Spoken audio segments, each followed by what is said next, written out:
మంచి చెడులో తెలివినిచ్చే పండు మాత్రం కోసుకొని తిన్నాడు. ఇప్పుడు మంచేదో చెడేదో తెలిసింది, కానీ మంచిని మాత్రమే చేసి చెడును మానేసే శక్తి మాత్రం లేదు. ఇప్పుడు మంచి చెడు తెలిసింది కనుక వెంటనే పరిగెత్తుకుంటూ పోయి వాళ్ళు చేసే రెండో పని ఏంటో తెలుసా? జీవవృక్ష ఫలం కోసుకొని తింటాం. అందుకే ఎప్పుడైతే మంచి చెడులో తెలివినిచ్చే పండు కోసుకొని తిన్నారో వాళ్ళని బయటికి పంపించేశాడు. ఏదెను తోట నుండి వాళ్ళని బయటికి వెళ్ళగొట్టాడు. వెళ్ళగొట్టి కెరూబులను అటూ ఇటూ మండుచూ తిరుగుచున్న ఖడ్గ జ్వాలను కాపలా పెట్టాడు. ఎందుకో తెలుసా? అలాగునే వాళ్ళు ఏదైనా తోటలో ఉంటే వద్దన్న పని చేసి పాపం తెచ్చుకున్నారుగా. ఈ పాపం చేసినటువంటి వ్యక్తులు వెళ్ళి జీవవృక్ష ఫలం కూడా కోసుకొని తిన్నారు అనుకో, పాపులుగానే నిరంతరం జీవించాల్సి వచ్చింది. అర్థమైందా? ఎలా? పాపులుగానే నిరంతరం జీవించాల్సి వచ్చింది. ఇక పాపులుగా నిరంతరం జీవించటం అంటే పాపానికి ఫలితం శాపం, రోగం, బాధలు, కష్టాలు. ఈ బాధలు, రోగాలు, కష్టాలు అనుభవిస్తూ ఇక సావు లేకుండా ఎన్ని సంవత్సరాలు బతికిన సుఖమే ఉంది? శరీరంలోని అవయవాలన్నీ శుష్కించిపోయి అన్ని అవయవాలు చెడిపోయి గందరగోళ పరిస్థితుల్లో ఉన్న ఒక పేషెంట్ దగ్గరికి మనం వెళ్ళి నీకు స్వస్థత కొరకు ప్రార్థన చేసేదా అని అడిగితే ఆ పేషెంట్ ఏమంటాడో తెలుసా? దయచేసి అలాగూ చేయొద్దు, నా ప్రాణం పోవాలని చెయ్యండి అంటాడు. ఎందుకంటే నేను ఇక బ్రతికి సుఖపడలేను, నాకు తెలుసు ఈ శరీరంలో నేను యాతన పడుతున్నాను, నాకు చావు రావటం లేదు, బతకలేకపోతున్నాను, నాకొద్దు ఈ బాధ, దయచేసి నా ప్రాణం పోవునట్లు నాకు ఇంజెక్షన్ చేయండి, నా ప్రాణం తీయండి, నా ప్రాణం పోవాలని ప్రార్థన చేయండి అని అడిగిన వాళ్ళని నేను చూశాను. నేను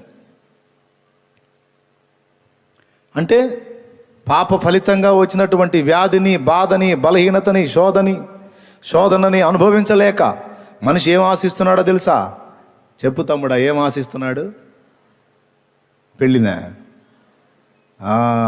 చావును ఆశిస్తున్నాడు. ఎందుకు? బతకలేక, యాతన తట్టుకోలేక. మీకు తగిలారా ఎవరన్నా? వద్దయ్యా, ఇక నేను బతకాలని కోరుకోవద్దయ్యా, నా ప్రాణం పోవాలని అడగండి అయ్యా అన్నోళ్ళు తగిలారా మీకు? ఎందుకు? శరీరంలో బాధ భరించలేక. అవునా? అయితే ఇప్పుడు వాళ్ళు ఏదైనా తోటలోనే ఉంటే జీవవృక్ష ఫలం కూడా కోసుకొని తింటే ఈ పాపులుగానే నిరంతరం బతుకుతారు. జబ్బు వచ్చింది, చావు రాదు, అలాగని జబ్బు పోదు, బతకలేక చావలేక చిత్రవధ అవుతారన్నమాట. అందుకే ప్రేమ గల దేవుడు వాళ్ళు ఎప్పుడైతే వద్దన్న పండు తిన్నారో వెంటనే వాళ్ళని బయటికి గెంటేశాడు. బయటికి గెంటేసి జీవవృక్ష ఫలానికి కాపులా పెట్టాడు. కాపలా. ఎందుకంటే వాళ్ళు వచ్చి ఆ పండు కోసుకొని తినకుండా. ఏమైద్ది వచ్చి పండు కోసుకొని తింటే అంటే ఇప్పుడు నేను చెప్పింది అయిద్ది. వాళ్ళని అక్కడికి రాకుండా బయటికి పంపించేసి వాళ్ళ జీవితానికి కొంత ఆయుష్కాలం అనేది నిర్ణయించి ఆ ఆయుష్కాలం తర్వాత వాళ్ళ శరీరం మరణానికి వెళ్ళేటట్టు చేసి, మరణం తర్వాత ఈ మట్టి శరీరం తొలగిపోయి తర్వాత మళ్ళా మహిమ శరీరం వచ్చేటట్టు ప్రణాళిక వేసి ఆ విధంగా మానవ జాతిని దేవుడు మరణం ద్వారా శిక్షించినట్టుగానే రక్షించాడండి. ఇది అందరికీ అర్థం కాదని నా డౌటు. ఇప్పుడు నేను చెప్పింది అర్థమైతే మీరు జ్ఞానం కలిగిన వాళ్ళే, చురుకైన వాళ్ళే. అర్థం కాకపోతే మాత్రం ఇంకొంచెం మీరు మెరిట్ అవ్వాలన్నమాట. స్తోత్రం చెప్పండి. మరణం శిక్షను పంపించి శిక్షించినట్టుగానే శాశ్వత శిక్ష నుంచి రక్షించాడు. తర్వాత మళ్ళీ ఎప్పుడు మళ్ళీ జీవవృక్ష ఫలం మనం కోసుకొని తినేది అంటే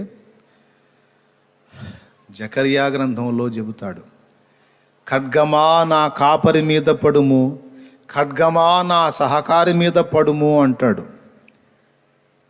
ఎవరు ఆయన కాపరి? ఎవరు ఆయన సహకారి? ఎవరు? ఖడ్గం వచ్చి ఆయన మీద ఎందుకు పడాలి అంటే ఆ కాపరి, ఆ సహకారి మన ప్రభు అయిన యేసుక్రీస్తు.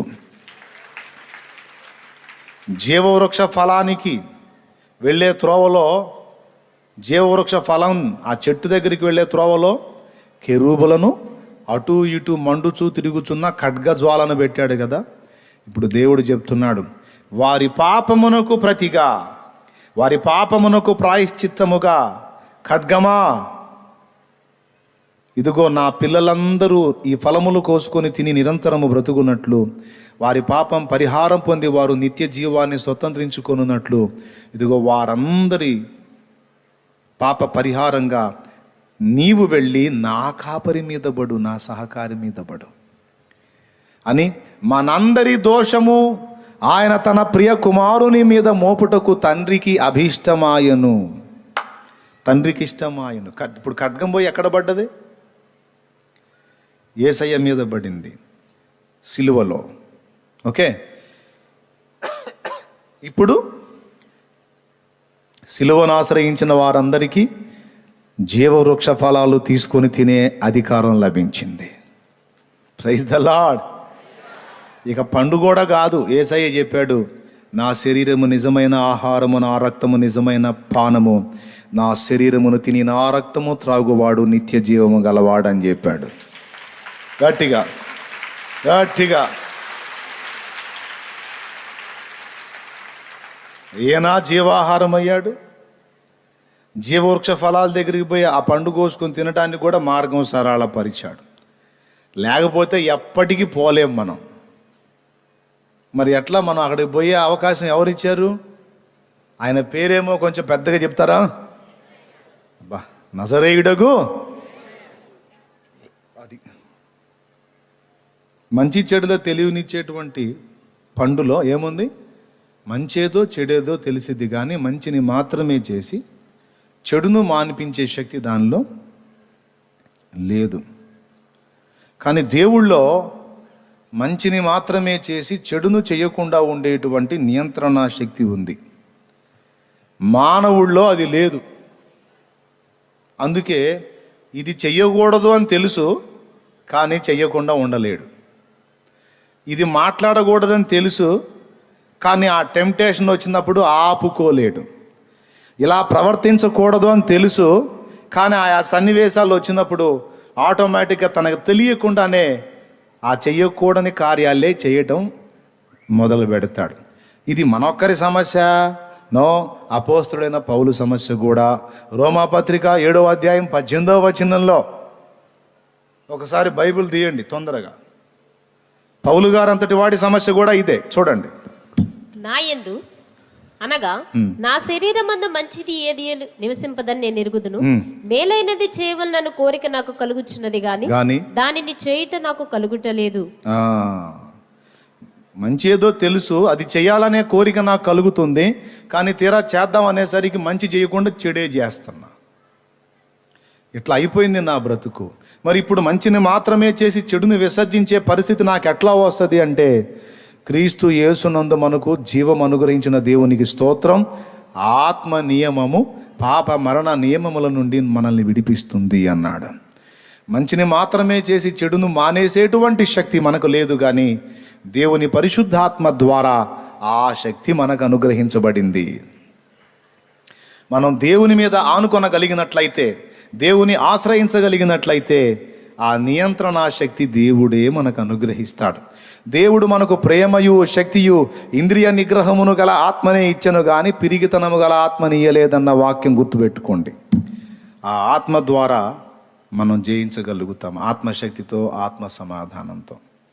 అందుకే భక్తుడు ఇలా పాడాడు, ఆత్మ నింపుమా జీవాత్మ నింపుమా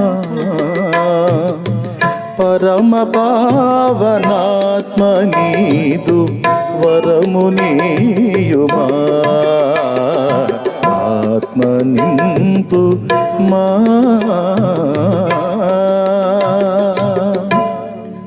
ఈ పాటలో చరణాలు గుర్తుపెట్టుకోండి. ఆ చరణాల్లో తన పరిస్థితి చెబుతాడు చూడండి.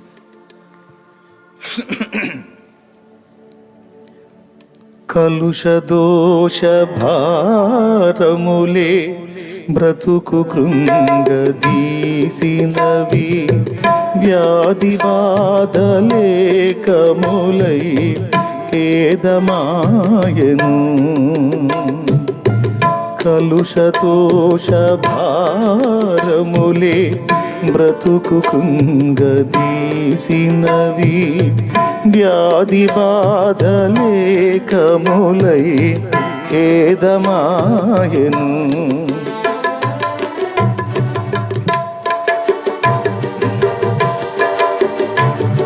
ఒక నిమిషం ఆగుతాను. ఫస్ట్ ఏమన్నాడు? కలుష దోష భారములే బ్రతుకు కృంగదీసినవి వ్యాధి బాధ లేకమై ఖేదమైపోయింది.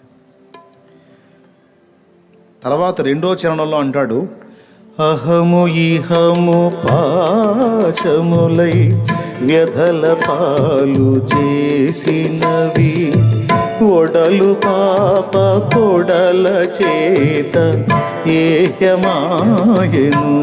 అగో అహం అంటే నేను, నా స్వార్థం. ఇహం అంటే ఈ లోక ఆశలు. అహము ఇహము పాశములై, నా మెడను చుట్టిన పాశములై నన్ను లాగుతున్నవి, వ్యధల పాలు చేసినవి. ఒడలు అంటే నా ఒళ్ళు, నా దేహము. ఒడలు పాప పొడల చేత ఏహ్యం అసహ్యమైపోయింది. మరేం చేయమంటావయ్యా అట్లయితే? కరుణాత్మ శ్రీ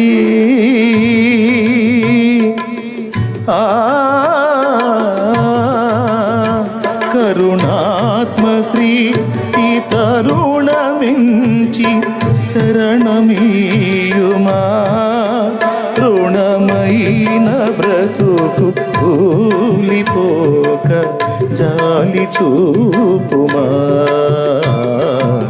ఆత్మ. ఈ పరిస్థితుల్లో ఉన్నానని అంటున్నాడు. మరి ఆ పరిస్థితుల్లో ఉన్నోడిని నేను గట్టెక్కాలంటే నా వల్ల కావటం లేదు. తిప్పలు పడుతున్నా కానీ నా చేత కావట్లా. చేయాలనుకున్నాయి చేయలేకపోతున్నా, చేయొద్దనుకున్నాయి మళ్ళా చేస్తున్నా. ఎందుకు నాకు ఇట్లా మారిపోతుందో నాకు అర్థం కావట్లేదయ్యా. తెలుసు మళ్ళా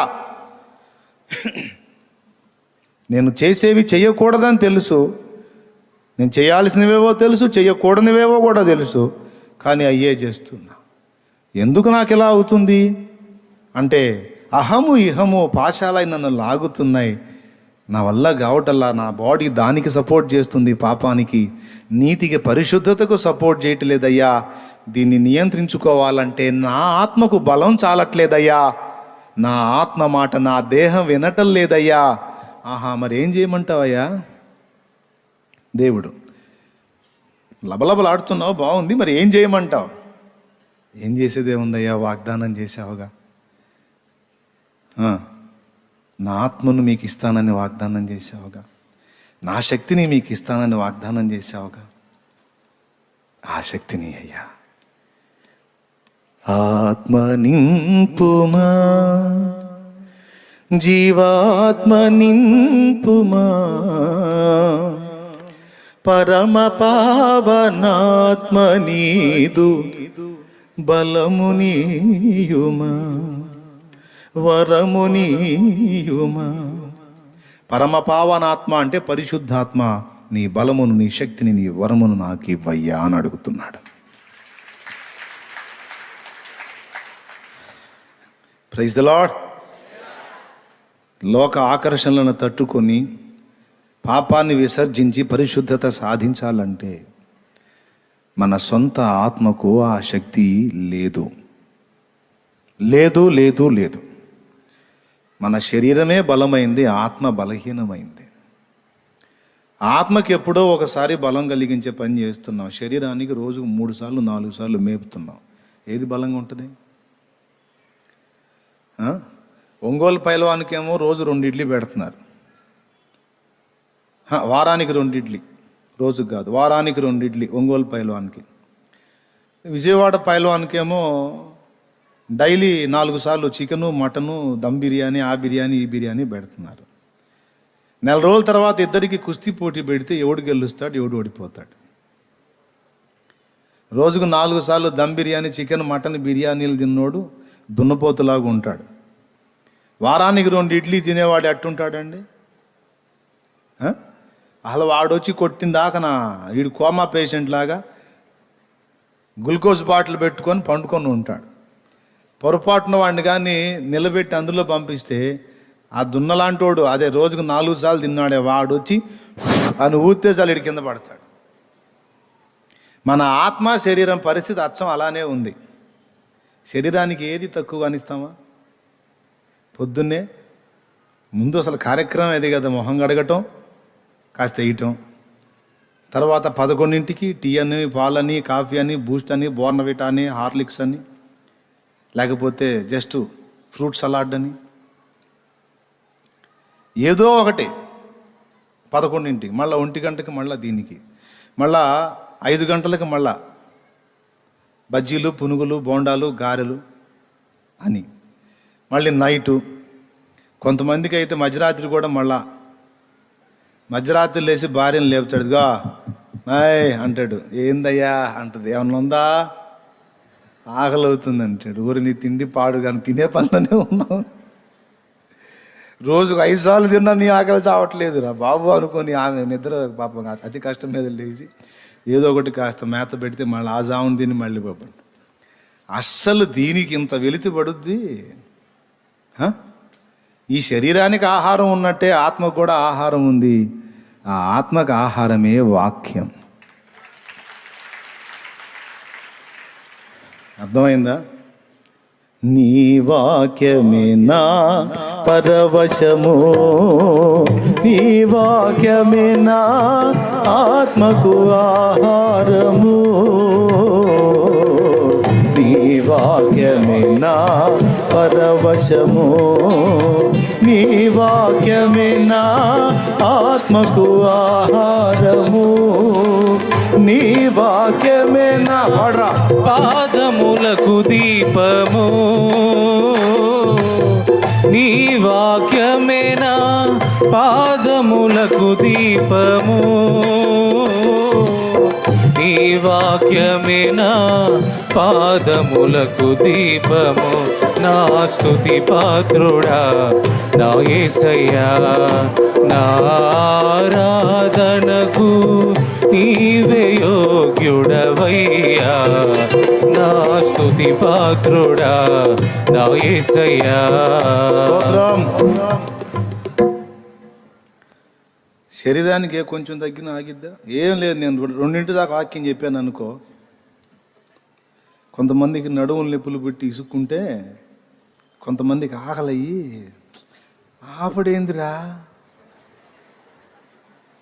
ఊరు బాబోయ్ చచ్చేటట్టున్నారా నాయన, ఆకలి అవుతుందిరా, అసలుకి షుగర్ ఉంది,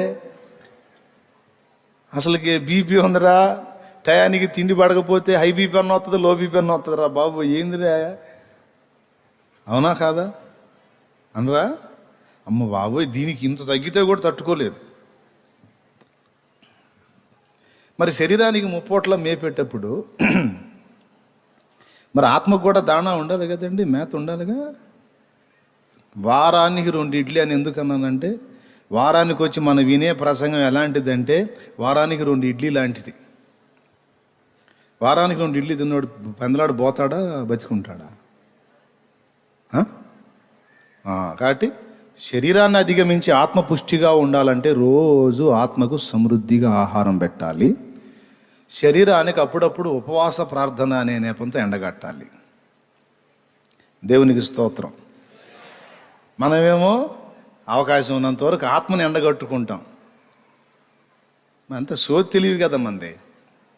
అవకాశం ఉన్నంత వరకు ఆత్మని ఎండగట్టి శరీరాన్ని మాత్రం బాగా ఇంత కూడా తగ్గకుండా నవనవలాడుతా బాగా ఒక్కొక్కడు దున్నపోతులాగా స్త్రీలు పురుషులు అందరం దాన్ని బాగా డెవలప్ చేసుకుంటూ ఉంటాం.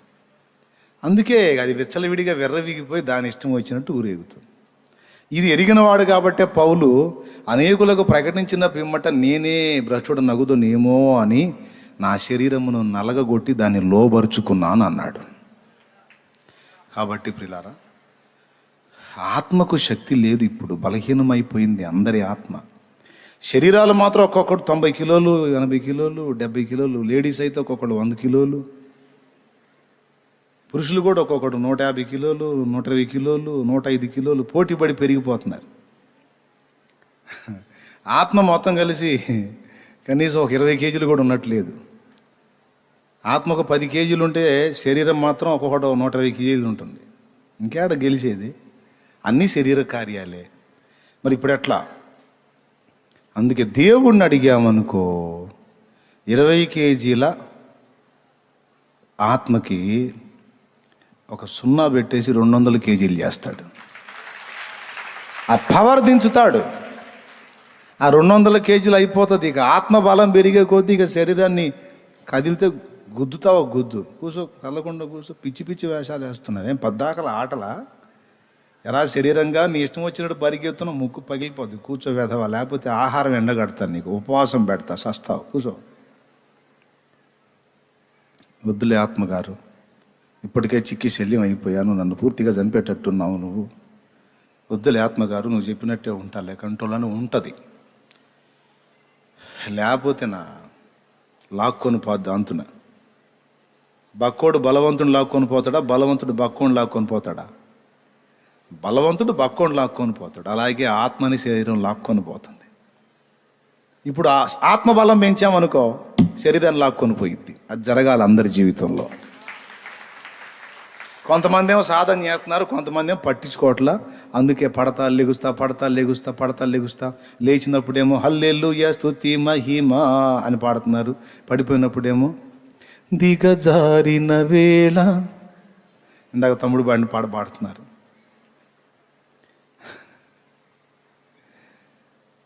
కాబట్టి మనం మార్చుకుందాం, ఆత్మ సహాయాన్ని కోరుకుందాం. దేవుడు బలం ఇస్తాడు. మంచిని మాత్రమే చేసి చెడును మానే శక్తి మనకు లేదు, దేవుని ఆత్మకుంది. ఆయన మనకు అనుగ్రహిస్తే దొరుకుతుంది. అందరికీ వాగ్దానం చేయబడిన ఆత్మ మనందరి మీదకి వచ్చినప్పుడు ఈ కార్యం జరుగుతుంది.